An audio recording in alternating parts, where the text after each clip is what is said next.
सभी को सादर जय गुरुदेव।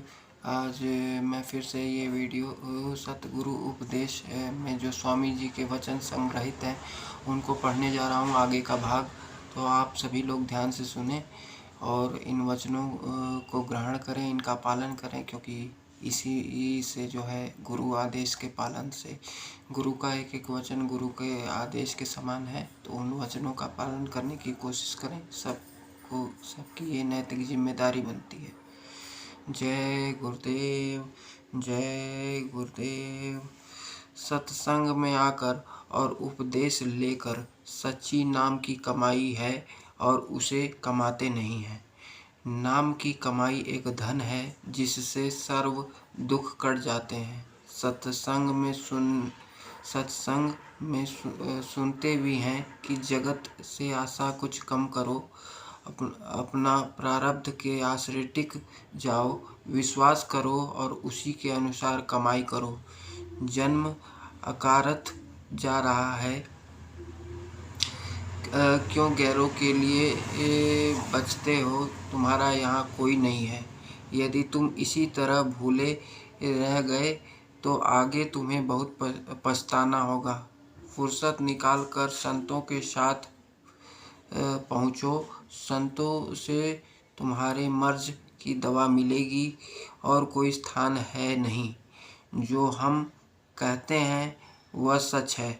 बच्चे बच्चियाँ, मामी भांजी, चाची चाचा, भाई बंधु, कुटुंब और बिरादरी, स्त्री पति पिता माता, सब लोग एक तरह से स्वार्थी हैं और आखिरी दम तक रहेंगे। तुम यदि अपना भला चाहते हो तो संतों की शरण पहुँचो।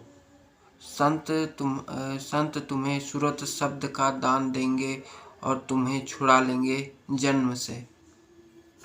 सूरत को आँखों की पुतली पर लाना है, जो तिल अंतर के अंतर में है। इसी तिल में प्रकाश, लाइट, रोशनी सब मजहबों के लोगों ने पाया है।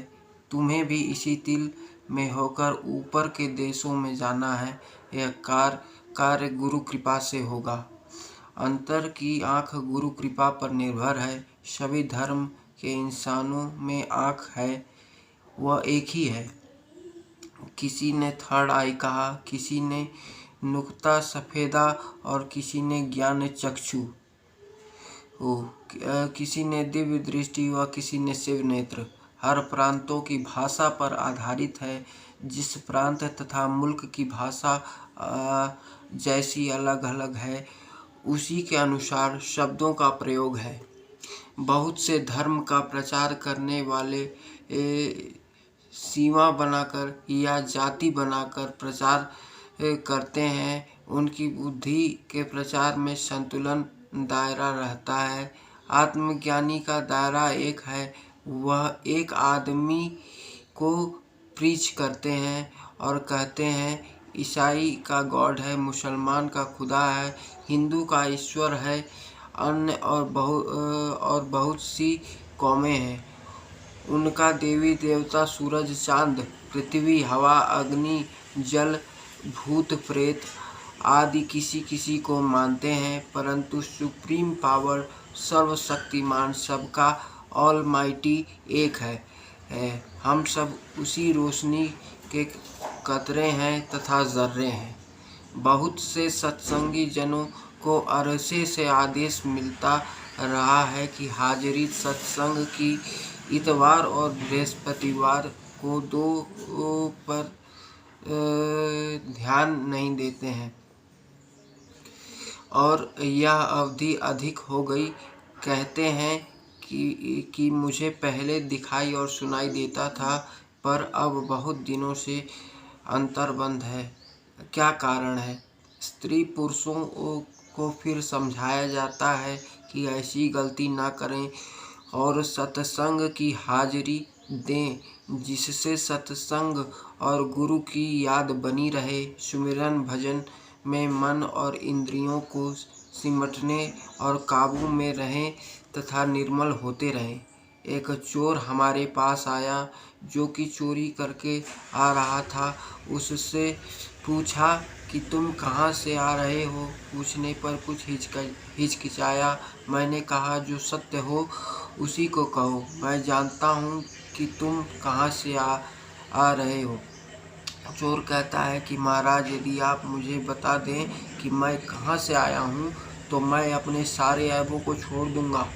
मैंने कहा कि तुम चोरी करके आ रहे हो। इतना सुनने पर वह पैरों पर गिर पड़ा और कहा कि आज से मैं समझ गया कि महात्मा सब जानते हैं, अब मैं चोरी नहीं करूँगा। चोर ने चोरी छोड़ दी और वही अपनी शक्ति भजन में लगा दी। बड़ी भारी परमार्थ के तरक्की हो रही है। धर्म की शिक्षा प्रथम में होनी चाहिए। सतगुरु, सच्चा गुरु वही है जो पिंड को छोड़कर सहस दल में पहुँचे, वहाँ से आगे ब्रह्म का दर्शन करे, फिर पिया पद में पहुँचे, आगे महाकाल पद सोहम पुरुष का दर्शन करता हुआ सतलोक में पहुँचकर स्वतंत्र सत पुरुष का दर्शन करे और आगे चलकर अलख अगम लोक से आगे सच्चे कुल सर्वेश्वर अनंत कोटि के अनामी पुरुष को पाले और उसी का हो जाए। इसी को संत तथा परम संत कहते हैं। यही सच्चे सतगुरु हैं। जय गुरुदेव। इससे आगे का भाग मैं अगले वीडियो में पढ़ूंगा। तब तक आप एक प्रण बनाएं कि हम आजीवन शाकाहारी सदाचारी रहेंगे और ध्यान भजन करेंगे। और हद में रहे वो मानवा, बेहद रहे सो साध, और हद बेहद दोनों तजे ताकर मता आगाध। तो ऐसे अगाध मत के सत्पुरुष के पास पहुँचे और जो लोग नामदान नहीं लिए हैं वो परम पूज्य महाराज जी के पास पहुँच करके नामदान लें और सुमिरन ध्यान भजन में लग जाएं। यही मेरी आपसे प्रार्थना है और गुजारिश है। तो इन बातों का ध्यान रखें और जय गुरुदेव नाम को जन जन तक पहुँचाएं। जय गुरुदेव नाम ध्वनि करते रहें। इन्हीं शब्दों के साथ जय गुरुदेव।